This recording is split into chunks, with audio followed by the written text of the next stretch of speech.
여러분 안녕하십니까? 6월 10일 금요일 뉴스투데이 강원입니다.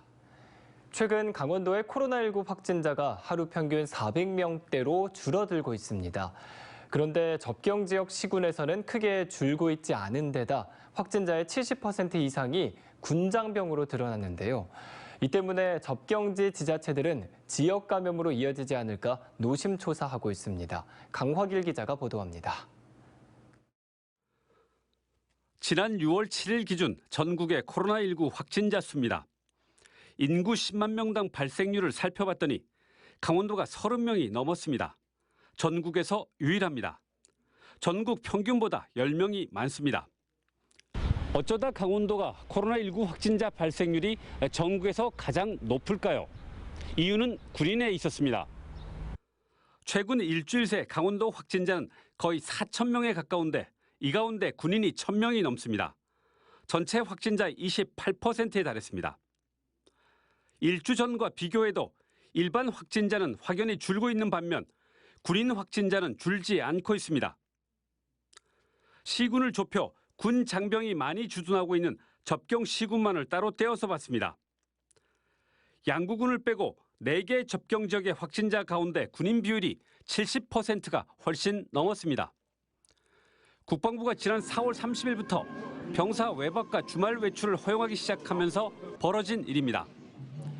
접경 지역 자치단체들은 장병들로 인해 지역 감염이 확산되지 않을까 잔뜩 긴장하고 있습니다.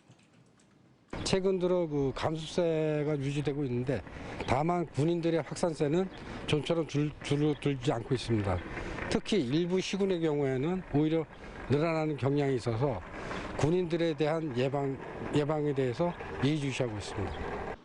상황이 이렇지만 지역 경제 이익을 담당하는 군 장병의 외출 외박을 다시 규제할까 봐 방역 강화 얘기를 쉽게 꺼내지 못하고 있습니다.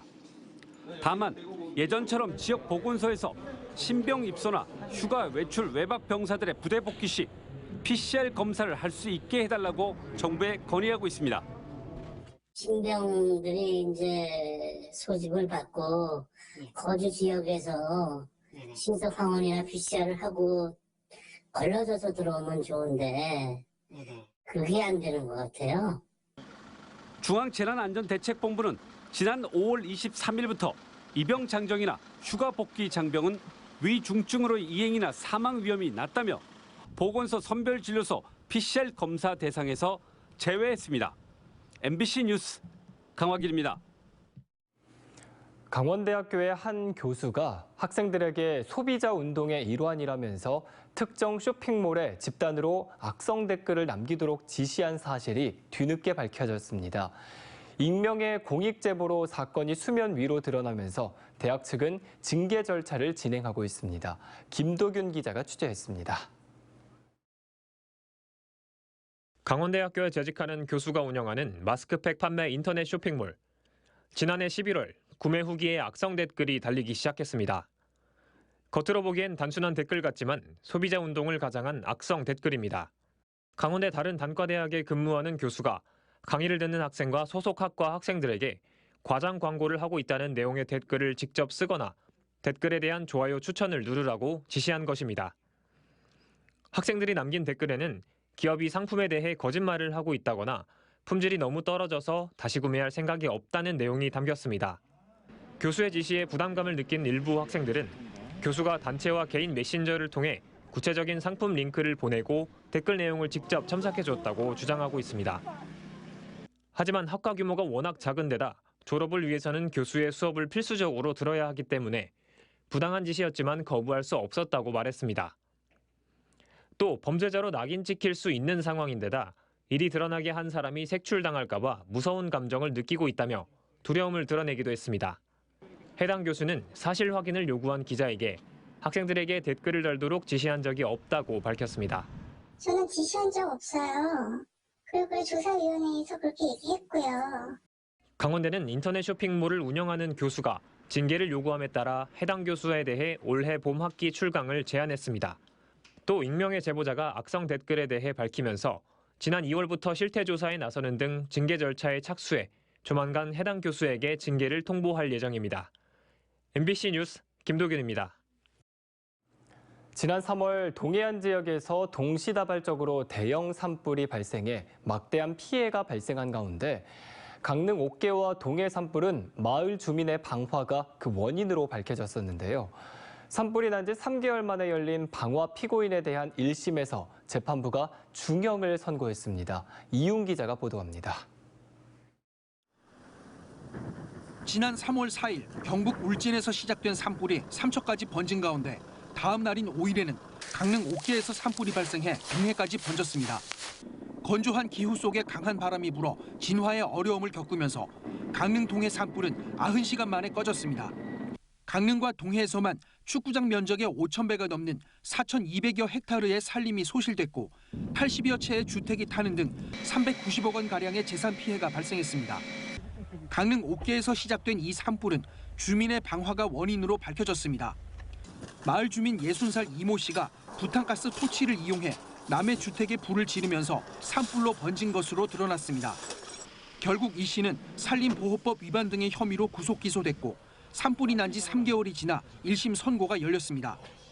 춘천지법 강릉지원 제2형사부는 피고인이 건조한 날을 골라 부탄가스 토치를 준비하는 등 계획적으로 범행을 저질렀다며 징역 12년의 중형을 선고했습니다.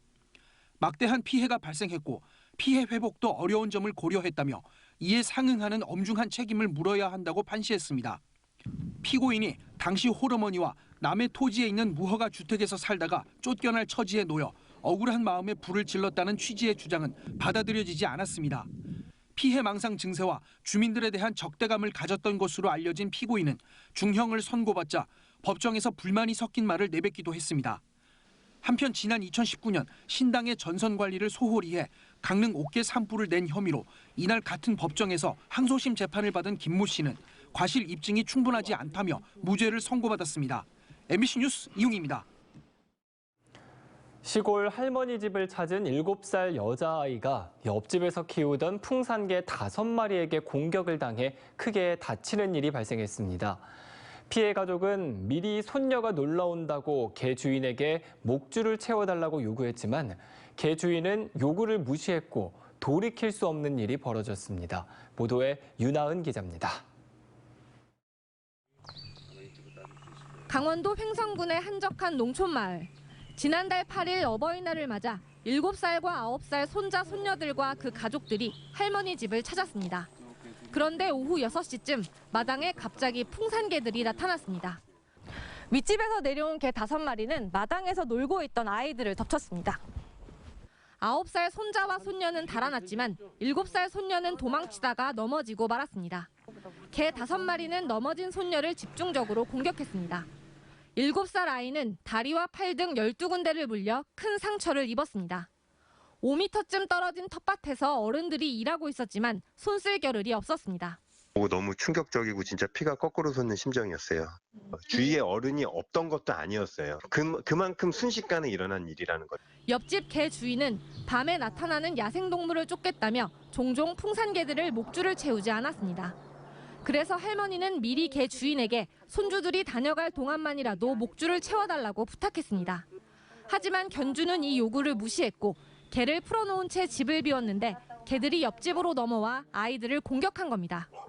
피해 아이의 아버지는 7살 딸을 공격한 풍산개 5마리를 안락사시킬 것을 요구했습니다. 하지만 견주는 치료비를 포함해 합의할 의사가 있지만 안락사는 받아들이기 어렵다고 밝혔습니다. 성견이잖아. 입양을 보내는 게 참 쉽지가 않아요. 진짜 의료가 아니면 자아들도 내 자식이랑 마찬가지예요. 현재 사람을 공격했다는 이유로 개를 안락사시킬 강제 규정은 없습니다. 자기네들의 필요에 의해서 개를 길러야 되겠다고 이렇게 얘기를 하는 게 화가 나는 부분이죠. 경찰은 견주를 과실치상 혐의로 입건하고 사고 경위를 조사하고 있습니다. MBC 뉴스 윤하은입니다. 강원도지사직 인수위원회인 새로운 강원도준비위원회는 20명의 인수위원 인선을 마치고 오늘 공식 출범합니다. 김기선 위원장을 필두로 공동부위원장에 최인숙 강원디자인진흥원장과 김광래 가톨릭 관동대 교수를 선임했습니다. 또 기획행정분과위원장에 김학철 전 강원도 재난안전실장을, 경제건설분과위원장은 문규 전 한림대 교수, 복지농림수산분과 위원장에는 송정부 전 강원도 사회복지공동모금회장을 각각 임명했습니다. 강원도는 김진휘 정책기획관을 비롯해 24명의 공무원을 인수위에 파견 발령했습니다. 오는 9월부터 양양공항을 통해 베트남 하노이와 호치민 등을 오갈 수 있게 될 전망입니다. 플라이강원은 베트남 당국으로부터 외국 항공사 운항 증명을 취득했다며 국토교통부 노선 허가와 국제운임 인가 등의 절차를 거쳐 오는 9월 2일부터 주 3회에서 4회 취항할 계획이라고 밝혔습니다. 베트남을 오가는 노선 운항이 시작되면 이달부터 베트남과 필리핀, 인도네시아를 대상으로 시행하고 있는 무비자 입국 제도를 통한 외국인 관광객 입국도 늘어날 것으로 보입니다.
강원 체육인들의 축제인 강원도민체육대회가 고성 종합운동장에서 오늘 개회식을 시작으로 닷새 동안 펼쳐집니다. 이번 도민체전은 3년 만에 정상 개최되며 고성군을 주 개최지로 춘천과 강릉, 속초와 철원 등에서 8,300여 명의 선수단이 고장의 명예를 걸고 41개 종목에 참가합니다. 이번 대회에서는 10월 울산에서 열리는 전국체전 강원도 대표 선발도 함께 이루어집니다. 강원도 내 어린이 공원의 36%에서 중금속 허용 기준을 초과한 유해 방부목 사용이 확인됐습니다. 강원도 보건환경연구원이 지난해 어린이 공원 146곳에 설치된 목재시설물의 환경 유해 인자 안전 검사를 실시한 결과 원주와 강릉, 동해 등 6개 시군 53곳, 36%에서 중금속 허용 기준을 초과한 유해 방부목을 사용하고 있었습니다. 도보건환경연구원은 부적합 시설에 대해 해당 시군의 시설 이용 금지 조치와 함께 친환경 제품으로의 교체를 요청했습니다. 강원도 기록원 설치를 위한 법적 근거가 마련됐습니다. 강원도의회 기획행정위원회는 강원도 기록원 설치 및 운영에 관한 조례안을 원안 가결했습니다. 오늘 17일 본회의를 최종 통과하면 강원도는 중요 행정 기록과 보존기간 30년 이상 기록물을 영구 보존 관리할 수 있도록 4년 동안 344억 원을 투입해 기록원을 설치할 예정입니다. 위치는 춘천 우두동, 개원 시기는 2025년으로 추진되고 있습니다. 전현희 국민권익위원장과 최문순 강원도지사가 오늘 양구군 해안면을 찾아 국유화된 토지와 관련한 지역주민 설명회를 개최합니다. 지난달 19일 해안면을 찾아 무주지 문제의 핵심인 개간비 산정에 대해 합의를 도출해낸 지 20일 만입니다. 설명회에서는 추진 경과 보고와 주민 의견 청취가 진행되고 문제 해결에 앞장선 전 위원장과 최 지사에게 감사패가 전달될 예정입니다. 제9대 원주시의회 전반기 의장단 구성에 벌써부터 관심이 쏠리고 있습니다. 이번 지방선거를 통해 24석 중 13석을 차지한 국민의힘에서 의장이 나올 가능성이 높은 가운데 4선의 이재용, 3선의 조창휘, 재선의 조용기 의원의 3파전으로 압축되고 있습니다. 더불어민주당에서는 재선의 광문근 의원 정도가 대항마로 거론되고 있습니다. 부의장과 4개 상임위원장을 어떻게 분배할지도 관심인 가운데 여야가 합의를 이루지 못하면 이를 두고 출범 초기부터 갈등이 빚어질 수 있다는 우려도 나오고 있습니다. 해양경찰이 금어기를 맞아 대게 불법 포획과 유통 판매 행위를 단속합니다. 동해해양경찰서는 11월 말까지 대게 금어기를 맞아 100톤급 기동정을 활용해 해상과 육상에서 불법 포획을 비롯해 판매와 유통 행위를 단속할 계획입니다. 지난해 대게 금어기 기간엔 모두 5척의 불법 포획 어선이 검거됐습니다. 한편 금어기에 대게를 잡다 적발되면 2년 이하의 징역 또는 2천만 원 이하의 벌금형에 처해지게 됩니다. 강릉시청 컬링부 팀킴이 오늘부터 열리는 2022 KB금융 한국컬링 선수권 대회에 참가합니다. 강릉시 컬링팀은 지난 4월 세계 여자 컬링 선수권 대회에서 준우승을 차지한 저력을 바탕으로 이번 국내 선수권 대회에서 우승해 2년 연속으로 국가대표 자격을 획득한다는 계획입니다.